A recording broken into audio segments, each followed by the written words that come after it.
Birthday celebrations కాబట్టి so night మేము celebration చేసాం హర్ష బర్త్డేకి. మీరు కూడా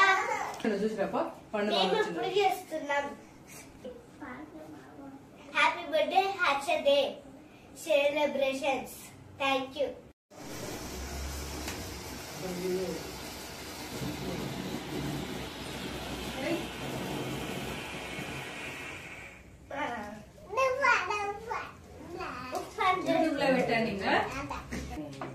ఉప్పు అన్నదాన్ని ఆడ దీపం పెడితే ఎట్లా ఉప్పు అంటకపోయి అట్లాను ఉప్పు అందాన్ని. Happy birthday to you, happy birthday